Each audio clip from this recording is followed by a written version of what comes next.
Gran Betty never had a budgeting app. She never had a spreadsheet with color-coded categories. She never sat at her kitchen table staring at graphs showing where every pound had gone. And she certainly never had a financial advisor telling her what to do. Yet somehow, Gran Betty always seemed to know exactly where her money was going. And more importantly, she never seemed stressed about it. I remember watching her one morning when I was little. The house was quiet. The kettle had just boiled. The smell of toast was filling the kitchen. Gran Betty had her little notebook sitting beside her cup of tea. She wrote something down, then something else. Then she drew 3 little boxes and closed the notebook. 5 minutes. That was her entire morning money routine. Eventually, I asked her what she was doing. She looked at me over her glasses and said, "Giving every pound a job before somebody else gives it one." At the time, I didn't understand. Years later, I realized that little sentence contained one of the most powerful money lessons I've ever heard. Because most of us don't necessarily have a money problem. We have a money decision problem. Think about your typical morning. You wake up and your phone is already waiting for you. A bank notification, a direct debit reminder, an email offering 20% off, a food delivery app offering a discount, social media showing you holidays, clothes, and gadgets you didn't even know you wanted 10 minutes ago. Before you've even had breakfast, you're making financial decisions. Can I afford that? Should I buy this? Did I spend too much yesterday? Maybe I'll save more next month? Then you go to work. By lunchtime you're tired. By 3 o'clock you're even more tired. And by 6 o'clock, your financial discipline might be hanging by a thread. That's when the takeaway starts looking particularly attractive. That's when online shopping becomes tempting. And that's when you think, I've had a stressful day. I deserve this. Gran Betty understood something long before we started talking about decision fatigue. She didn't try to make better money decisions all day. She tried to make fewer money decisions. That was the secret behind her 5-minute rule of 3. And it was incredibly simple. Gran Betty divided her money into 3 buckets. The first bucket was for what had to happen. The second was for her future. And the third was for enjoying the life she was living now. 3 buckets, 3 decisions. That's it. Her first bucket was her must-pay money. Mortgage or rent, utilities, food, insurance, transport. The essential things that keep life running. Gran Betty knew these expenses were coming, so she planned for them. She used to say, "Don't be surprised by a bill you've known was coming." Think about that. Your council tax isn't a surprise. Your electricity bill isn't a surprise. Christmas isn't a surprise. Your car needing an MOT isn't a surprise. They're predictable expenses. And predictable expenses deserve a plan. Then came the second bucket. Her future me money. This was money that wasn't supposed to make today better. It was supposed to make tomorrow safer. Savings, investments, emergency funds, debt repayment, anything that improved her future financial position. And Gran Betty never waited until the end of the month to see what was left. Because she knew what would happen. Nothing would be left. She once told me, "If you wait until the end of the month to save, you'll discover that money has legs." She was right. Money has a remarkable ability to disappear when it doesn't have a destination. So instead, give your future money a job first. If your circumstances allow it, automate a transfer when your income arrives. It doesn't have to be a huge amount. It might be 5%. It might be 10%. It might be more. If money is tight, start smaller. The percentage isn't the magic. The habit is. You're turning saving from a decision into a system. And systems are powerful. But then came the third bucket. And this was my favorite.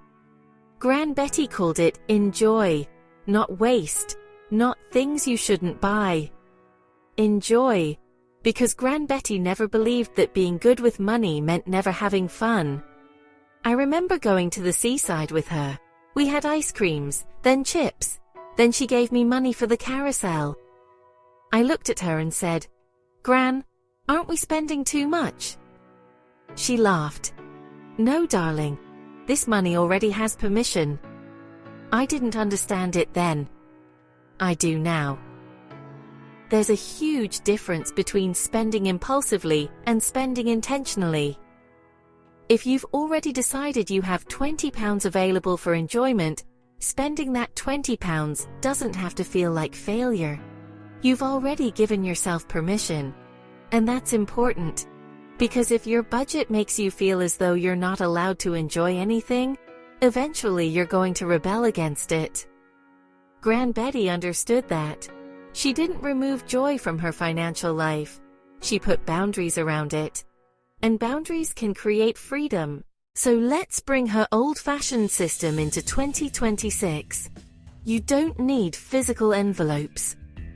Open your banking app and, if your bank allows it, create 3 savings pots.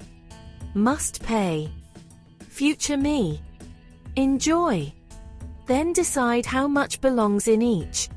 Your bills get covered, your future gets funded, and your enjoyment gets a boundary. Then automate what you can. When your income arrives, your money moves into its different jobs. You don't have to rely on willpower every day. But Gran Betty had one more rule. She never allocated every last pound. She always kept some breathing room.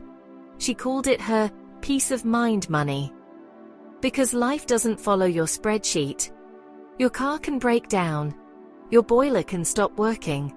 The washing machine can suddenly decide it has had enough. A dentist can hand you an unexpected bill. That's why an emergency buffer matters. Even if you start small.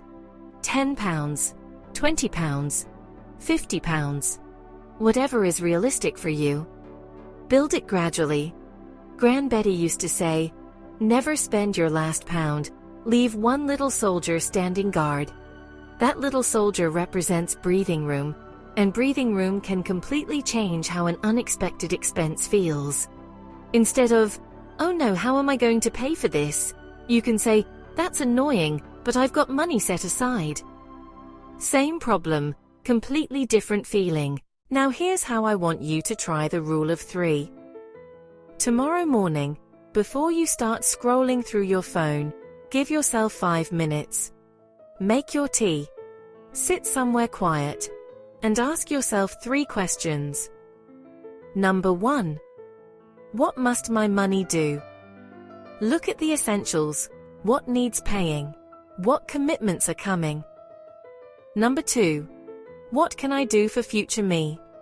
Can you save? Invest? Pay down debt? Build your emergency fund?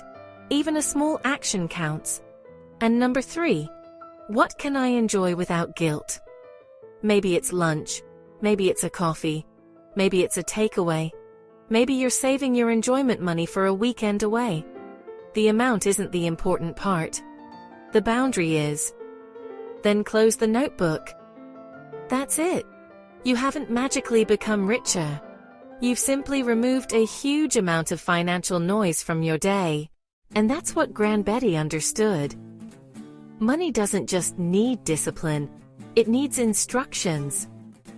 She used to tell me, "Let them shout. Your money doesn't have to listen." And I think that's more relevant today than ever. Every advertisement wants you to spend. Every app wants your attention. Every sale wants you to believe that waiting means missing out. But your financial goals need to be louder than the advertising. Your future needs to have a voice. And here's another simple system you can borrow from Gran Betty. The 24-hour rule. If something isn't essential and costs more than your normal spending limit, don't buy it immediately. Write it down. Wait 24 hours. If you still want it tomorrow and it fits within your enjoyment money, then make the decision. You're not banning yourself from buying it. You're simply removing the emotion from the moment. Gran Betty had her own version. If you still want it tomorrow, we'll talk. Today, we're just window shopping. And she had another line I still remember. Half price is still full price if I didn't need it. Think about how much money we spend, because something is supposedly a bargain. A discount isn't a saving if you didn't need the item in the first place. So, don't try to become perfect with money. Build a system that makes sensible decisions easier. That's the real lesson behind Gran Betty's rule of 3. Financial freedom isn't built by making one gigantic perfect decision. It's built by making small, sensible decisions. Over and over and over again. £1 at a time. One habit at a time. One morning at a time. So here's your challenge. Tomorrow morning, take 5 minutes.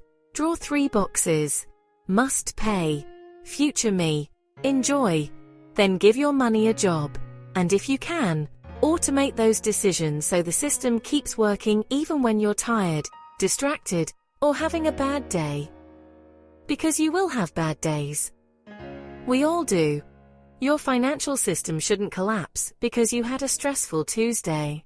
If this lesson from Gran Betty helped you think differently about your money, hit the like button. It helps this channel reach more people who are trying to get their finances under control without making life miserable. And share this video with someone who is constantly saying, I don't know where my money goes. They might not need another complicated spreadsheet. They might just need 3 little boxes. And if you're enjoying Gran Betty's lessons, subscribe to Finance Pit Stop and turn on notifications so you don't miss the next one. And don't leave just yet. Tap on the screen now to watch more of the Gran Betty's Money Wisdom series, because her best lessons weren't about getting rich overnight. They were about knowing where you're going, knowing why you're going there, and making sure your money comes with you. £1 at a time.